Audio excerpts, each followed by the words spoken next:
Você acompanha a partir de agora TV Saber. Apresentação Gil de Oliveira.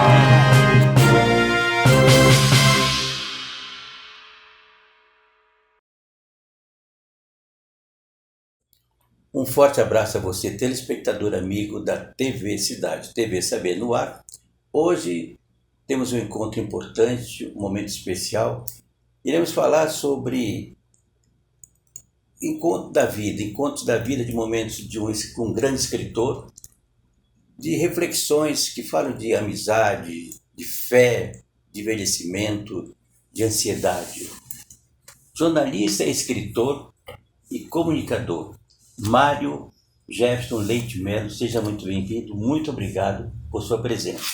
Eu que agradeço, estou à disposição. Jefinho, vamos chamar de Jefinho. Jefinho, na década de 80, o grande escritor Luiz Fernando Veríssimo escreveu um livro marcante, um gaúcho. Ele falava sobre o livro A Velhinha de Taubaté, que foi na época do presidente, o general João Batista de Figueiredo, no final da ditadura. O livro falava sobre a única pessoa no Brasil que acreditava no governo. Em 2005, em agosto de 2005, durante o escândalo do Mensalão, então Veríssimo anunciou a morte da personagem. Você está escrevendo O Velhinho de Taubaté. Explica o que é o Velhinho de Taubaté. Na realidade, eu acrescentaria mais um fato aí. Em 2005, nós tínhamos aqui em Taubaté o vereador Rodson Lima, e ele chegou a fazer um enterro simbólico da Velhinha de Taubaté, percorrendo as ruas da cidade com um caixão. Também antes disso, nós tivemos o Chico Anísio, né? Uma personagem muito emblemática que falava sobre a velhinha também, a Neide Taubaté. E esses dois personagens sumiram do imaginário, sumiram da literatura. A Velhinha de Taubaté ela é aquela figura criada de ficção que acreditava em tudo, em tudo, em tudo. E ela passou a ser referência, era um espelho, na verdade, de nós taubatianos. E a gente se divertia, a gente ria, mas a gente se via naquele espelho, porque realmente a gente queria acreditar. Da mesma forma, o Chico Anísio, quando nos brindava com aquele humor, que era uma rica em ascendência, também nos colocava diante do espelho. Com o fim desses dois personagens, em 2015, eu fiquei pensando, poxa, por que não inaugurar um novo sistema não ficcional, não tão ficcional quanto foi a Velhinha, quanto foi a Neide, mas um novo sistema, um antagônico, aquele que não acredita em tudo. Aliás, aquele que desaprendeu a acreditar. E quando você desaprende a acreditar, é muito grave. É muito grave. E esse livro fala exatamente disso. Ele mexe com as inquietudes. São 184 páginas com 100 capítulos. 100 crônicas. 100 crônicas. Ele, na verdade, o Jefferson falou sobre a Neide Taubaté, apenas porém, a Neide Taubaté, criada pelo Chico Anísio. Por que Neide de Taubaté? Porque a Neide Aparecida foi na época, uma grande apresentadora. Então, por que Neide de Taubaté? Porque ele quis homenagear a Hebe Camargo, porque a Neide de Taubaté era uma âncora de um programa fictício de entrevistas. Então, foi uma forma do Chico Anísio homenagear. Fale sobre o seu livro, sobre as crônicas. Na realidade, essas crônicas elas estão assim escritas de formas que você pode ler não continuamente, do 1 ao 100. Você pode ler invariavelmente, porque ela toca em temas sensíveis. O que ocorre? Na atualidade, nós vivemos muito apressados. Nós vivemos no meio de uma multidão, mas solitários. E essa solidão, no meio da multidão, nos obriga a refletir. A gente está acompanhando tudo assim apressadamente, que a gente está perdendo a noção do tempo, está perdendo a noção de vida, está perdendo o mais importante, que é viver. Ou nós ficamos muito preocupados com o passado, ou muito preocupados com o que vem no futuro, e estamos deixando de viver o presente. E esse livro obriga a essa reflexão. Ele não é um livro que foi escrito para animar, não. Ele é um livro para provocar mesmo. Interessante, você falou sobre essa questão de viver, porque existe um filósofo, Lao Tse, que oriental, que ele diz o seguinte: se você está deprimido, você está vivendo no passado. Se você estiver ansioso, você está vivendo no futuro. Se você estiver bem, viva o presente. Jeffinho, você fala aqui no início do seu livro: o velhinho percebeu que o mundo moderno ensinou as pessoas a parecerem felizes antes mesmo de aprenderem a ser. É um fato. Se você verificar hoje as redes sociais, todo mundo quer parecer feliz nas redes sociais. Qualquer rede social que você for, qualquer pessoa que você focar na rede social, ela vai aparentar felicidade. Saindo da rede social, ela desaba. Ela desaba porque realmente ela não é feliz. Ela está aparentando uma felicidade que de fato ela não possui. E aí, nesses capítulos, eu vou descrevendo exatamente por que ela não é feliz. Na verdade, você fala de redes sociais. Você acredita que nós vivemos atualmente uma solidão coletiva? Está mais do que claro isso. Está mais do que claro isso. Exemplo, você vai no restaurante, preste atenção. As famílias estão sentadas à mesa para uma refeição em família. Mas não estão em família, porque cada um está com o celular na mão, cada um está conversando fora daquele ambiente que ela está. Então é uma solidão coletiva. Porque a maior parte das pessoas que estão na mesa são famílias que deveriam estar dialogando, mas não estão entretidas em redes sociais. Essa é uma solidão coletiva. Essa é uma coisa que a gente precisa rever, porque nós estamos vivendo apressadamente e nós precisamos colocar o pé no freio. Nós precisamos refletir sobre aquilo que a gente quer. Uma das crônicas que você fala aqui, a dúvida necessária. Do que se trata isso? Claro, todas as dúvidas elas trazem em seu bojo uma necessidade ampla. Por que a dúvida é necessária? Porque você não pode aceitar tudo passivamente. Você não pode normalizar aquilo que não é normal. Você precisa se questionar, você precisa se perguntar, você precisa retornar àquela capacidade que você tinha anteriormente de duvidar de tudo, de questionar tudo, de perguntar. Hoje a gente pergunta menos e fala mais. E a gente nunca fala aquilo que tem que ser dito. A gente fala aquilo que ouviu dizer. E isso também não é uma coisa boa. E nesse capítulo aí, especificamente, nessa crônica, eu coloco o dedo na ferida nisso aí, na necessidade da questionamento necessário. Mais perguntar do que ouvir. Jeffinho, o seu livro, ele chega a ser um livro de autoajuda? Não é um livro de autoajuda, até pelo contrário. Ele é um livro de inquietudes, ele é um livro de questionamento, ele é um livro de provocações, mas ele não é um livro também para dizer que está tudo ruim, até pelo contrário. Ele é um livro para provocar, e essa provocação ela pode ser positiva ou negativa dependendo da ótica com que você lê cada capítulo desse livro, cada crônica desse livro. Mas ele não é autoajuda, não. Eu estou preparando um outro livro, realmente, para esse foco de autoajuda, com base na experiência que eu tenho. Esse outro livro são 72 crônicas focadas na autoajuda, que é uma crônica para cada ano do que eu vivi. Jefferson, a saúde mental, ela é a bola da vez, digamos assim, de uma forma geral, no mundo. Você fala aqui, o velhinho descobriu que muitas pessoas não amadurecem, apenas aprendem a esconder melhor as suas contradições. Sim, vamos pegar exemplos práticos para o que eu quero dizer com isso. A gente vê muito casal aparentemente feliz, mas que estão vivendo relações tóxicas, conflitantes, mas ela usa sempre aquela bengala social. Eu não posso deixar por causa dos filhos. Eu não posso separar porque eu não tenho como sobreviver longe da pessoa. Eu não posso. Então, são muletas que as pessoas vão ocasionando. Então, é necessário, mais uma vez, que a gente faça esse questionamento para a gente mesmo, para saber até onde nós estamos indo. Na verdade, os feminicídios que acontecem numa crescente é impressionante. Vem bem de encontro ao que você está falando. Que poderiam ter sido evitados se na primeira desavença a mulher tivesse a coragem, sempre a mulher a vítima, né? Tivesse a coragem de denunciar.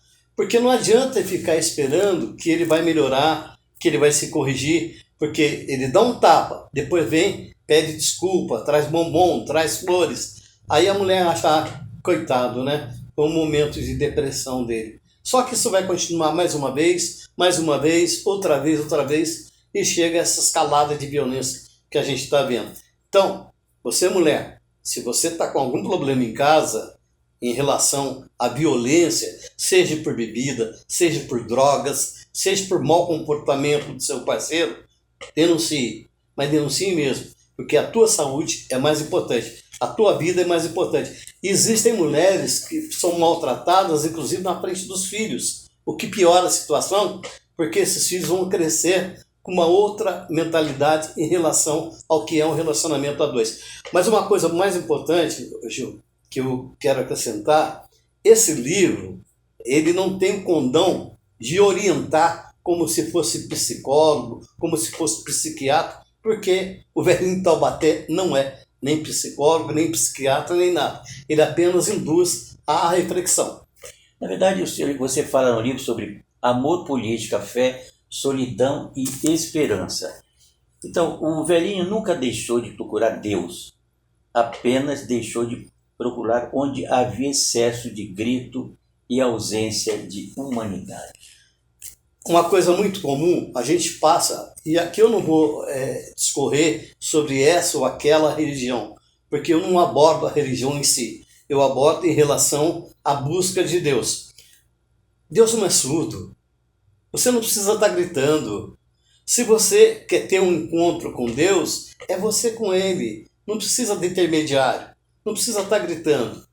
Então, quando você toma esse caminho de querer se fazer ouvir através de elevação cada vez maior da tua voz, você não está no caminho certo. Com certeza não é por aí que as coisas devem acontecer. Deus escuta aqueles que oram em silêncio. Tempo, existência e solidão. Envelhecer, descobrir o velhinho, não é apenas acumular anos. É aprender a conviver com as ausências que o tempo deixa sentadas dentro de cada um, dentro da gente. Essa travessia, chamada travessia da vida, ela traz uma série de consequências. Ninguém pode dizer que está atravessando a vida sem ter encontrado problemas, sem ter encontrado dores, sem ter encontrado perdas, sem ter encontrado traições, sem ter encontrado desencontros. É tudo, faz parte da vida. Como a gente perpassa por esse canal chamado vida. A gente sabe uma única coisa certa, que dessa vida a gente não vai sair vivo. Cada um de nós estamos aqui por empréstimo. Um dia o Criador nos chama de volta. E aí nós temos que estar preparados para essa volta. E o estar preparado para essa volta diz muito em relação a que você faz com a tua vida. Não adianta você querer ficar amealhando bens, amealhando riquezas, porque ao final você vai deixar tudo aí. Caixão não tem gaveta, mudança não acompanha enterro. Então não adianta querer acumular. Você fala de política.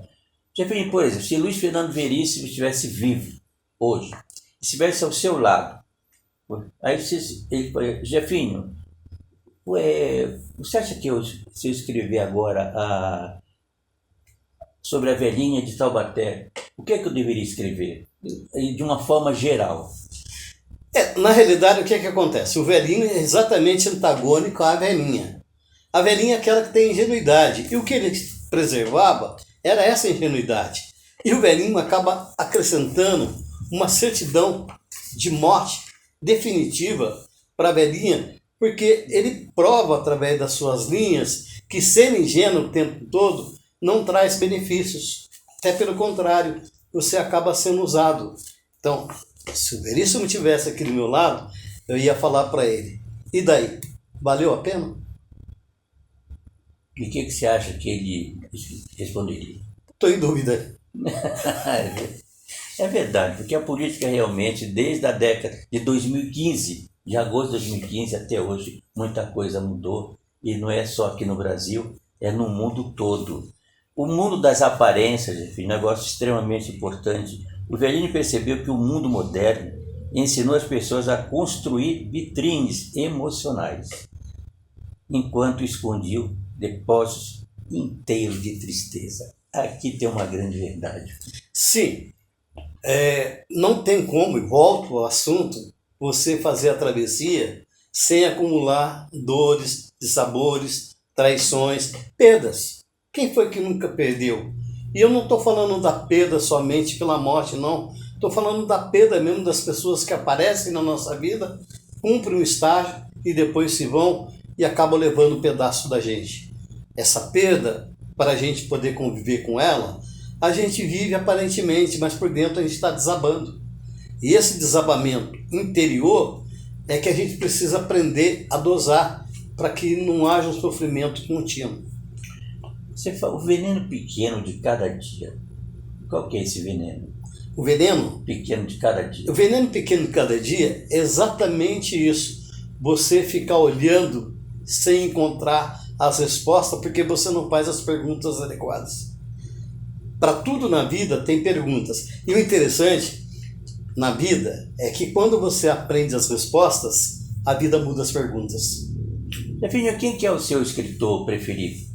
Eu tenho uma série de escritores, Mário de Andrade, Fernando Pessoa, Luiz Fernando Veríssimo, Érico Veríssimo.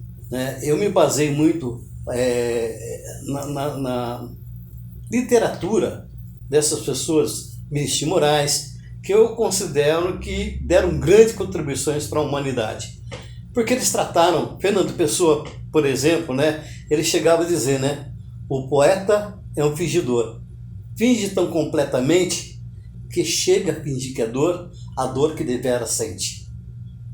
Então, isso perpassa em relação a muito das coisas que eu escrevo.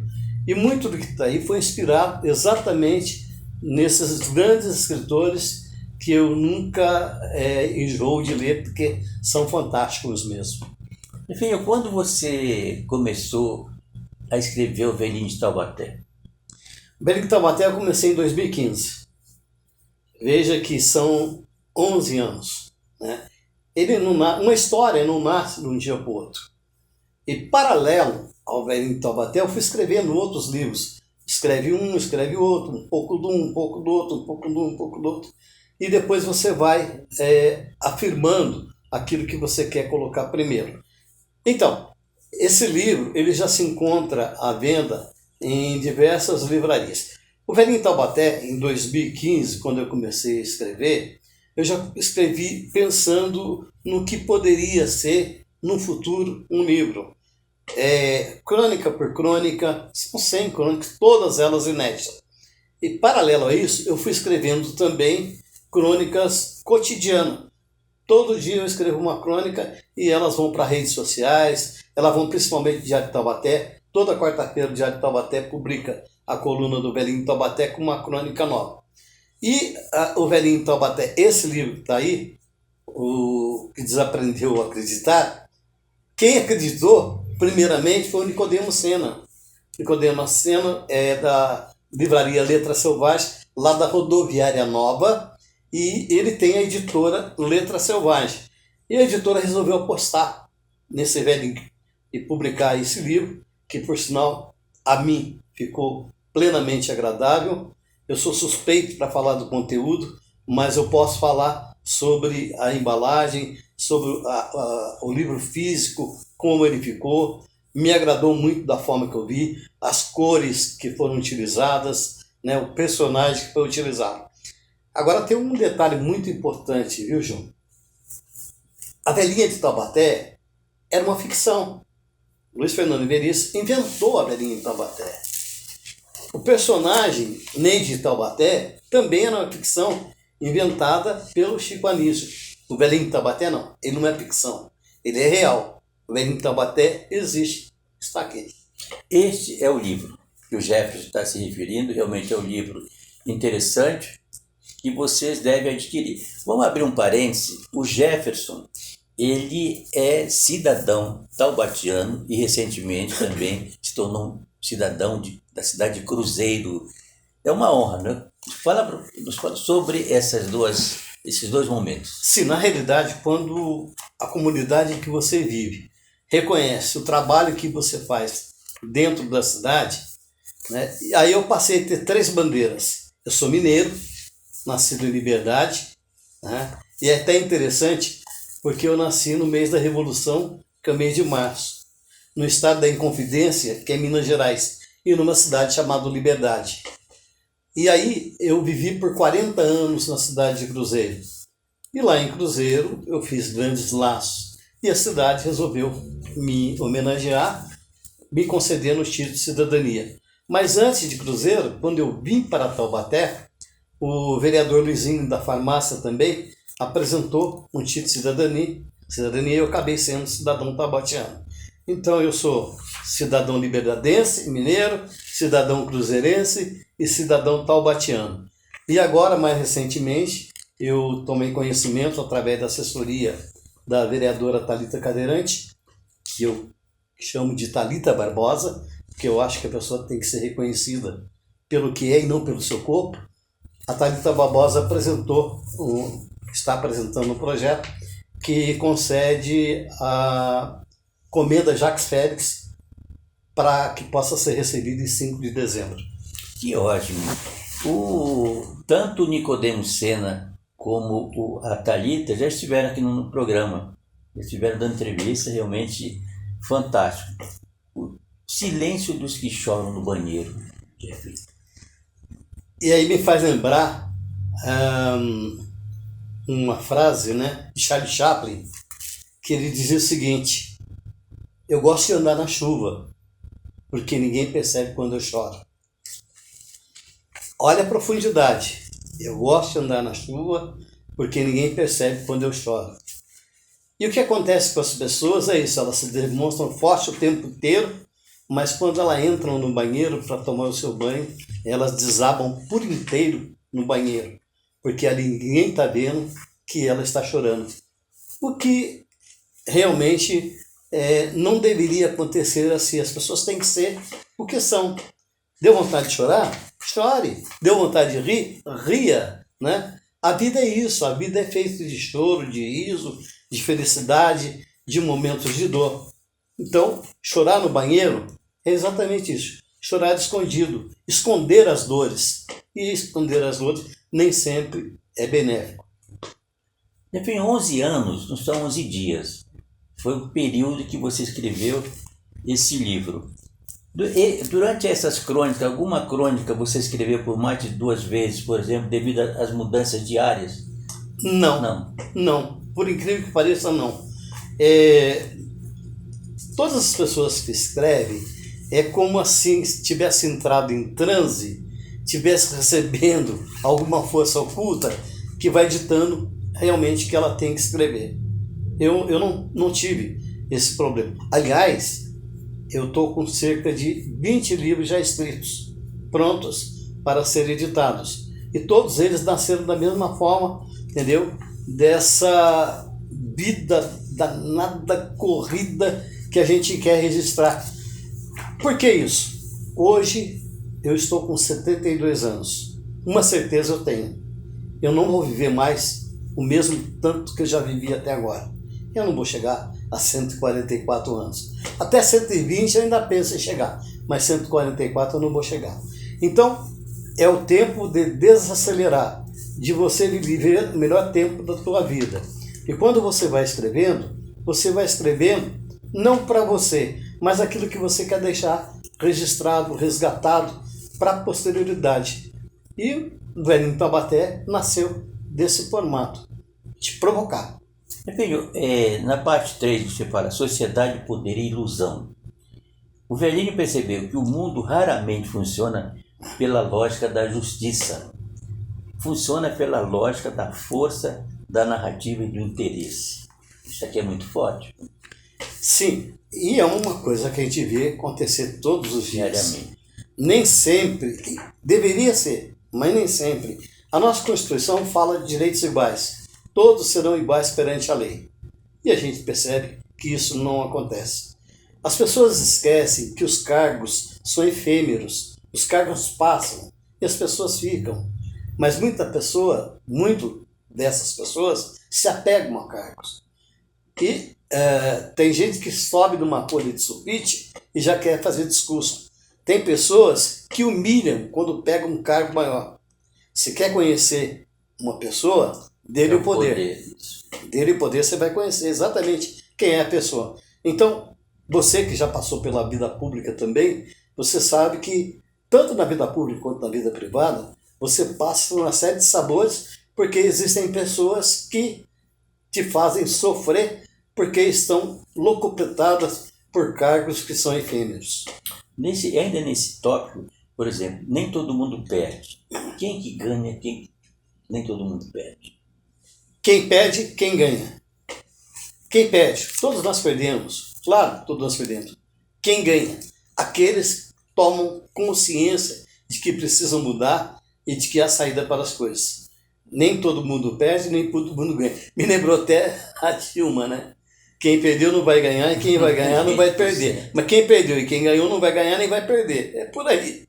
A normalização do absurdo. Que absurdo, por exemplo, agora nós estamos vendo uma questão, nós falamos agora do Veríssimo, de você agora, mas agora chegando a geração Z.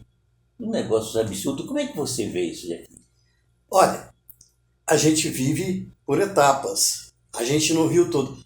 A minha avó falava para mim, menino, você vai ver coisas, né? Isso aí vem acompanhando a gente há muito tempo. Todos nós. A gente percebe coisas que a gente nem imaginava que pudesse existir. Na minha infância, por exemplo, a gente acompanhou muito a questão dos carros voadores, né? Jetson. E a gente imaginava que aquilo era só um desenho. Hoje já está se tornando realidade. O mundo já está evoluindo para isso. Hoje a gente está convivendo com a inteligência artificial. E a inteligência artificial, quer queira, quer não queira, quem não se apossar dela vai ficar para trás. A vida nos obriga a ir nos reciclando. E se a gente não preparar para o futuro, que futuro nós vamos ter? A tecnologia está aí. Taubaté é um exemplo dos carros voadores e já começam por aqui. Filho, aqui, dentro dessa normalização do absurdo, o velhinho de Taubaté aprendeu que o ser humano possui uma capacidade assustadora de se acostumar com aquilo que jamais deveria ser considerado normal. Vamos pegar um exemplo? Vamos. Bolsonarismo. Nunca tivemos uma febre tão horrível quanto essa política daqueles que desacreditam, daqueles que humilham, daqueles que pisoteiam, daqueles que são homofóbicos, daqueles que ultrapassam qualquer linha do limite considerado normal, daqueles que negam a vacina, daqueles que provocaram a morte de mais de 700 mil pessoas. E as pessoas normalizaram isso. Muitos hoje ainda acreditam que esse cara, que é um escárnio, que está preso porque tentou um golpe contra a nação, acredita que ele foi um bom presidente. Então, eu estou colocando esse exemplo, né, para dizer de como as pessoas vão chegando a acreditar, a normalizar o absurdo. O absurdo está aí. Só não vê quem não quer ver. E a normalização dele é o maior absurdo dos absurdos. Enfim, aqui outro. O medo venceu? Isso é uma pergunta que você faz. O velhinho de Taubaté percebeu que poucas ferramentas controlam tanto o comportamento humano quanto o medo. O medo faz as pessoas silenciarem opiniões. Essa aí foi baseada numa vivência própria que eu tive e que eu vi em relação ao Vale do Paraíba especificamente. O medo venceu? Vamos pegar Cruzeiro, a cidade que eu vivi, que eu gosto, que eu amo. A cidade vive com medo, porque lá há briga de facções. E essas facções, elas geram o terror. As pessoas têm que pagar para poder morar, além do que já pagam. Então, é o medo sendo o xerife da cidade. E esse medo está se espalhando, não só em Cruzeiro, eu cito Cruzeiro aqui como exemplo, onde está havendo essa grande guerra das facções, onde todos os dias são registrados mortes de jovens em plena praça pública, em pleno dia. O medo venceu? O medo venceu, infelizmente. Como nós podemos mudar isso? E essa inquietude faz parte desse capítulo também. Qual a verdade que incomoda? Todas as verdades incomodam, mas o que mais incomoda é aquela verdade que a gente não quer enxergar. É aquela verdade que a gente quer varrer para baixo do tapete. É aquela verdade que está na nossa cara, mas a gente quer dissimular. Talvez por vários outros interesses que não a verdade pela verdade. Essa verdade incomoda. Essa verdade incomoda, incomoda muito. Nós temos aqui um brasileiro, é o Marcelo Gleisi, é um astrofísico renomado no mundo inteiro. Ele está aqui no Brasil, ele é um professor da Universidade dos Estados Unidos há muitos anos. Ele fala muito sobre espiritualidade, ele defende a espiritualidade, e é interessante que ele fala, perguntando a ele, sempre ele coloca a espiritualidade ao lado das suas opiniões. Você fala aqui, espiritualidade sem fanatismo. Aí nós vamos chegar naquele pátria, família, Deus, pátria e família. Quando isso chega às igrejas, que as igrejas começam a fazer arminhas, que Deus que eles estão reverenciando ali dentro? Que exibicionismo que é isso? Então, a religiosidade, ela não pode ser fanatismo. Ela não pode levar as pessoas a perderem a capacidade de pensar, de raciocinar. Elas não podem ser levadas como ovelhas que são guiadas por seus pastores para qualquer lugar. Isso a gente tem visto muito. Rebanhos e rebanhos sendo conduzidos sem poder pensar. Qual que é a espiritualidade possível? A espiritualidade possível... Olha, eu sou espiritualista, por exemplo. Existe uma grande diferença entre o espírita e o espiritualista. Tá? O espírita é aquele que professa a religiosidade, né? Seja de Kardec, seja de Umbanda, de Quimbanda, seja lá o que for. O espiritualista é aquele que tem um novo olhar sobre a vida. É aquele que consegue ter um sentimento e talvez uma áurea bem definida para poder pressentir o que vem acontecer por aí. E eu tenho tido muito forte essa áurea para me saber quem sim, quem não, quem nunca. Isso tem me levado de muitas coisas. Então, esse espiritualista é você entender, saber o que faz bem para a sua vida, quem deve acompanhar a sua vida, quem sim, quem não, quem nunca. Ainda ao lado, podemos falar o silêncio da fé. Você também fala sobre o silêncio da fé. O silêncio da fé. O que é o silêncio da fé? É você não ter se encontrado ainda, ou uma maneira de se encontrar para poder professar a fé que você tem. Às vezes você quer ser evangélico, mas você tem medo porque na tua família tem um pessoal da ala espírita. Ou às vezes você quer ser espírita, mas na tua família só tem evangélico. Então, você não se define por o que você quer ir, não por você, mas pela preocupação que você tem das pessoas que estão em seu redor. Então, você tem que professar a sua fé com você. Você tem que decidir por você. Não tem que deixar que as pessoas decidam o que você vai fazer com a tua religiosidade.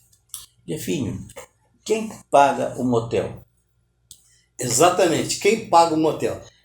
Essa foi uma pergunta que foi feita e ela foi provocativa no sentido, não no sentido latente do termo, né? Quem paga o motel, o homem ou a mulher? Foi exatamente para provocar essa discussão. Normalmente é dito que quem paga o motel é o homem. E aí eu provoco, mas por que só um homem se as mulheres querem direitos iguais? Se as mulheres rasgaram o sutiã em praça pública para exigir que elas tivessem o mesmo direito do que os homens. Então, quem paga o motel? É a pergunta que fica no ar, e se você ler esse livro, você vai encontrar. Jefinho, 12 de setembro, você estará lançando o seu livro nacionalmente. Nos fala, por favor. Onde será? Então, dia 13 agora, né? Quinta-feira, será em Taubaté, na livraria Letra Selvagem. E no dia 12 de setembro, nós vamos estar na Bienal do Livro em São Paulo, que é um lançamento nacional e internacional. Os livros, embora já estejam em muitas plataformas de grandes livrarias, Brasil afora, ele vai ganhar corpo a partir dessa Bienal, que será realizada em São Paulo, no dia 12 de setembro, e eu estarei lá autografando os livros a partir das 18 horas. Também no estande da editora Letra Selvagem. A Valquíria também estará lá autografando o seu livro. Que ótimo. A Valquíria, que tem um programa aqui também conosco, sobre futebol. Sobre futebol Ela foi feminino. uma grande atleta do futebol feminino. Jefinho, para encerrar, gostaríamos que você deixasse uma mensagem para quem nos assiste. Olha, eu, além desse livro, gostaria de citar que eu estaria lançando um outro livro também, ainda no próximo mês, que é Taubaté, a cidade que não inclui. É um livro que trata especificamente de uma cidade que não está se preparando para os seus 400 anos e as obras não estão sendo direcionadas para quem mais precisa. A gente tem que perguntar, quando você faz uma obra, para que corpos você quer que a cidade contemple. Então, esse livro também ele tem esse dom provocativo. Jefinho, muito obrigado pela sua presença, pela sua participação. Desejamos sucesso a você. Vocês, conforme o Jefferson fez o convite, compareçam. Também o seu livro pode ser encontrado pela internet. Sim. A própria livraria Letra Selvagem, ela tem um site, só procurar Letra Selvagem, ou então digitar no livro Velhinho Taubaté. Vai ver várias possibilidades de compra. Tá. Mais uma vez, muito obrigado pela sua presença. Conversamos com o escritor, o jornalista e o comunicador Mário Jefferson Leite Melo, falando desse livro fantástico que vocês, o Velhinho de Taubaté, que vocês não deixem de adquirir. TV Saber chega ao seu final, agradecemos o carinho da sua atenção, da sua sintonia, da sua audiência. Estaremos de volta na próxima semana. Forte abraço.